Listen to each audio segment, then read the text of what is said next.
Imam Besar Masjid Istiqlal, ada Pak Nazarudin Umar.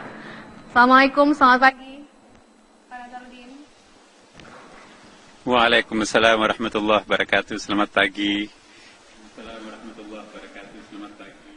Baik, Pak Nazarudin, pagi hari ini barangkali kita ingin meminta pencerahan terlebih dahulu barangkali Pak Nazarudin mengenai polemik pernyataan dari calon gubernur yang juga merupakan petahana, Pak Basuki Cahayapurnama, mengenai Quran Surat Al-Ma'idah ayat 51 yang kemudian menimbulkan kontroversi. Apa sih Pak sebenarnya maksud atau makna di balik Surat Al-Ma'idah tersebut, Pak? Iya, betul Mbak. Izinkan saya dengan segala keterbatasan dan kesederhanaan saya, ya. Pertama-tama saya ingin dulu mengklarifikasi ayat ini sesungguhnya konteksnya seperti apa ya. Surah Al-Ma'idah ayat 51 ini turun pasca perang Tabuk ya kan. Dan tidak lama setelah itu juga sebelumnya juga perang Tabuk itu yang ada perang Uhud.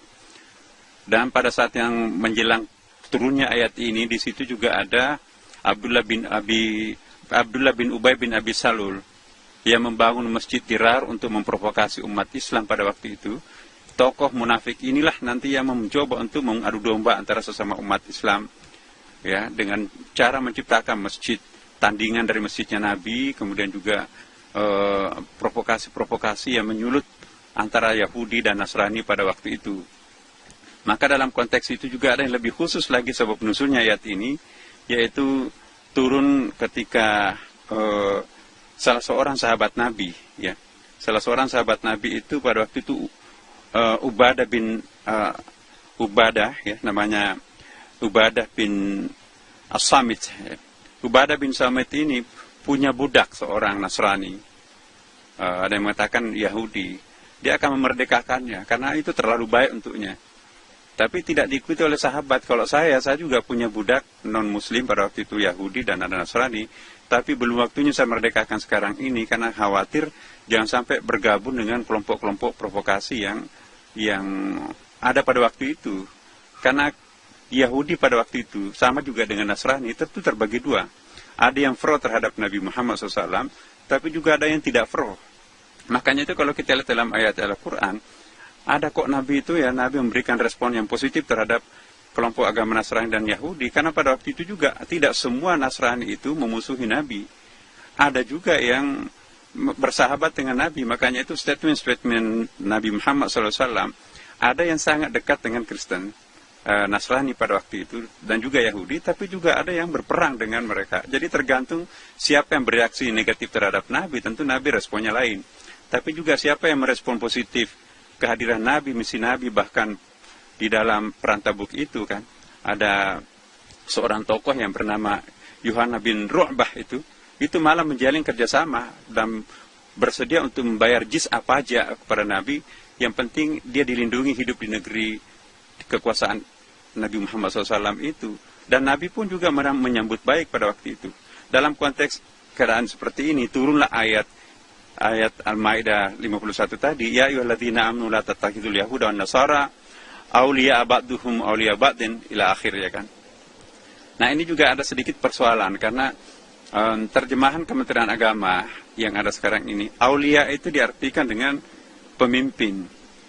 Nah, kalau kita bandingkan dengan terjemahan bahasa Inggris, saya teliti ada sekitar 10 terjemahan Quran berbahasa Inggris, tidak ada satupun terjemahan itu mengartikan pemimpin. Ya, misalnya kita lihat Abdullah Yusuf Ali yang sangat terkenal itu, ya dia katakan bahwa al-auliya di situ adalah friend and protectors, ya kan. Jadi take not the Jews and Christian for your friend and protectors. Saya juga memeriksa ya tafsir Ibnu Katsir, ya. Ada 4 tafsir tadi malam saya coba kaji. Itu pada umumnya mereka mengartikan kata aulia itu adalah pertemanan. Jadi janganlah melakukan pertemanan atau menjadikan orang kepercayaan dengan orang-orang Yahudi dan Nasrani pada waktu itu. Karena itu kan konteksnya sangat meninggi pada waktu itu kan. Karena adanya provokator Abdullah bin Ubay bin Abi Salul.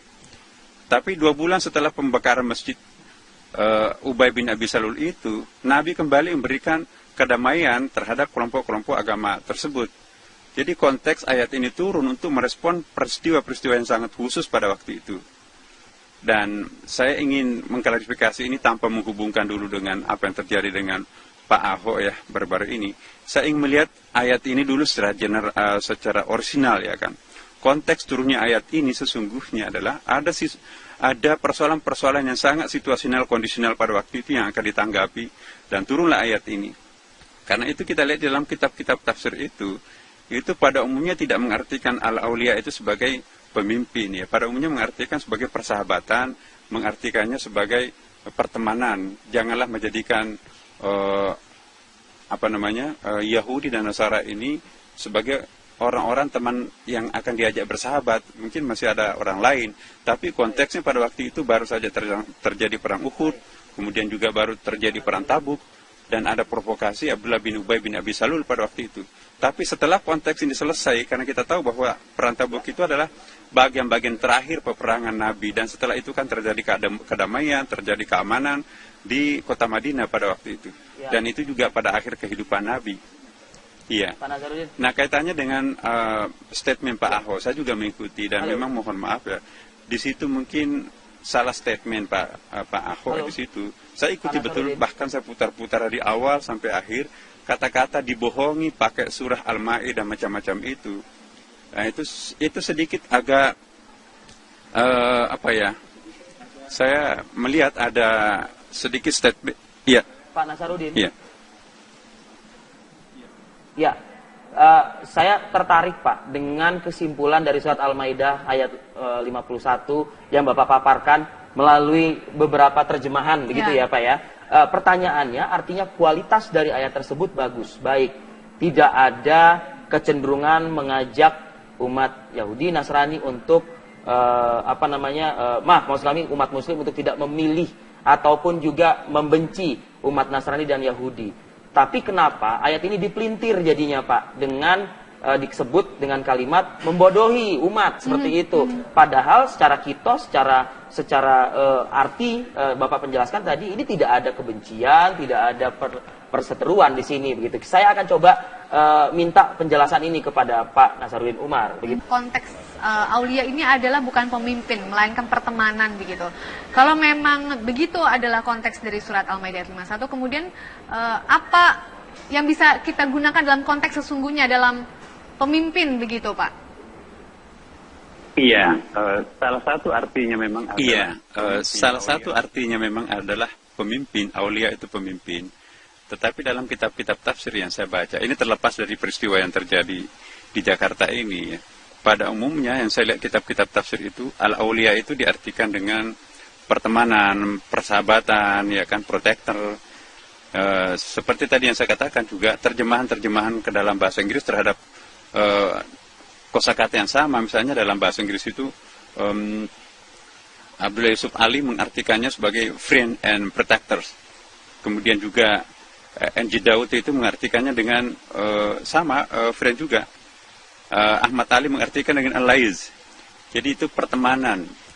Nah, saya hanya melihat bahwa mohon maaf, ayat ini atau juga sama dengan ayat-ayat yang lain juga, jangan terlalu jauh kita melibatkan ayat-ayat itu di dalam politik praktis ya. Saya juga menyimak betul apa yang disampaikan Bapak Gubernur kemarin itu. Saya memahami bahwa konteksnya tidak dalam arti untuk menghina ayat ya. Saya ikuti betul juga. Tetapi bagaimanapun juga statement misalnya kata-kata dibohongi pakai surah Al-Maidah macam-macam itu, redaksinya persis seperti itu memang bisa menyakiti telinga orang lain ya kan, terutama yang beragama Islam. Tapi juga saya ingin menghimbau kepada umat Islam, ada kearifan yang kita harus juga berikan kepada orang-orang yang mungkin keliru dalam memahami ayat-ayat, apalagi mereka kan tidak mendalami ayat itu. Karena kalau memang kita artikan konsisten dengan terjemahan Kementerian Agama, jangan menjadikan orang-orang Yahudi dan Nasrani itu sebagai pemimpin. Ya, kalau itu ditekankan, itu juga nanti, kalau bagi kita di Indonesia itu nggak ada masalah, karena kita misalnya mayoritas ya kan. Tapi bagaimana kalau negara-negara yang balance populasi muslim dan non-muslimnya, atau katakanlah saudara-saudara kita yang non-muslim, itu kan bisa difahami sebagai penolakan terhadap pemimpin non-muslim. Nah, karena itu di dalam terjemahan-terjemahan yang saya baca, itu pada umumnya diartikan al-auliya di situ adalah jangan menjadikan orang Yahudi dan Nasrani sebagai sahabat, ya, sebagai teman dekat, teman berbagi satu sama lain, kira-kira seperti itu. Ya, tidak dalam konteks jangan menjadikan sebagai pemimpin, itu yang saya baca. Tapi tidak salah juga kalau kita katakan bahwa pemimpin, karena aulia itu kan bisa berarti macam-macam. Misalnya kalau kita katakan wilayah, itu penekanannya kepada otoritas. Tapi kalau dibaca walaya, itu artinya kedekatan, persahabatan. Jadi wilayah, walaya, itu satu akar kata. Semuanya bisa membentuk otoriti, bisa juga membentuk walayah, kedekatan. Jadi waliullah misalnya kan, sama dengan, itu waliullah kedekatan seorang hamba dengan Tuhannya. Tapi juga dari kata wilayah itu sama dengan wali kota misalnya kan. Wali kota itu ya itu otoritas di situ itu. Nah, jadi saya ingin mengatakan di sini bahwa kita hati-hati di sini, kita merespon apa yang ada, tetapi ini pelajaran ya, terutama kepada siapapun juga, mungkin bukan hanya Pak Ahok ya, tapi siapapun juga. Sebaiknya ayat itu biarlah miliknya umat Islam untuk dia sampaikan sendiri, sebab kita khawatir seperti ini yang terjadi, jangan terjadi lain kali lagi. Dan untuk umat Islam juga saya mohon supaya ada kehati-hatian juga dalam merespon, karena kalau kita betul-betul mempertahankan, janganlah orang-orang Nasrani dan Yahudi menjadi pemimpin bagi orang-orang Muslim, itu nanti juga fikih siasanya itu juga dampaknya bisa mengajak orang untuk macam-macam. Tapi saya kok sangat percaya bahwa kearifan yang dilontarkan oleh Majelis Ulama dan tokoh-tokoh masyarakat kita itu sudah bisa memberikan gambaran yang bagus ya. Iya. Baik, Pak Nazaruddin Umar, terima kasih banyak atas penggalan kalimat terakhir Pak Nazaruddin tadi ya, menahan diri dan pergunakanlah ayat ya sesuai dengan keperluannya, dan siapa yang menggunakan pun juga lihat juga kan begitu ya. Dan harus lebih arif, bersikap arif begitu ya masyarakat. Begitu. Terima kasih. Assalamualaikum Pak Nazaruddin Umar, selamat beraktivitas pagi hari. Selamat pagi Pak Boy. Selamat pagi. Pak Boy, kita ingin mendapatkan perkembangan terbaru Pak Boy mengenai adanya pelaporan ya Pak dari salah satu akun Facebook yang diduga juga ikut menyebarkan atau memposting video unggahan dari pernyataan Pak Ahok. Seperti apa tindak lanjut ya Pak? Oh iya, berkaitan itu, seingat saya minggu lalu ada pihak perwakilan dari masyarakat yang menyampaikan laporan polisi di Bareskrim ya, di Bareskrim, dan juga seingat kami di Polda Metro Jaya pun ada. Jadi laporan itu melaporkan Bapak Gubernur Basuki, Bapak Gubernur Ahok yang berkaitan dengan pernyataan ataupun informasi-informasi yang beredar di media sosial. Nah, dalam hal ini pertama dapat kami sampaikan bahwa laporan itu sudah diterima dengan baik oleh petugas dari Bareskrim, dan sebagaimana lazimnya penerimaan laporan itu diawali dengan langkah-langkah penyelidikan. Dalam tahapan penyelidikan ini umumnya fokus kepada pencarian bukti permulaan yang cukup, seperti nanti mengumpulkan data-data atau fakta konten-konten yang terkait di media sosial, pernyataan ataupun kesaksian dari saksi pelapor, demikian juga pendalaman terhadap isi konten-konten yang pada umumnya nanti juga melibatkan berbagai unsur, terutama seperti ahli di bidang agama, terutama agama Islam dalam hal ini, kemudian juga ahli berkaitan dengan bahasa, jadi nanti merupakan bagian dari hal yang didengar keterangannya oleh pihak penyidik. Itu adalah rencana ke depan dalam konteks mengumpulkan alat bukti berkaitan pelaporan yang seingat saya itu berkaitan dengan dugaan penistaan agama. Baik. Artinya kedua belah pihak yang melaporkan ini, Pak Boy, gitu ya Pak Boy ya, akan ditindaklanjuti. Baik itu yang soal undang-undang ITE, menyebarkan hasutan dan lain sebagainya, termasuk juga yang soal penistaan agama. Seperti itu ya Pak Boy?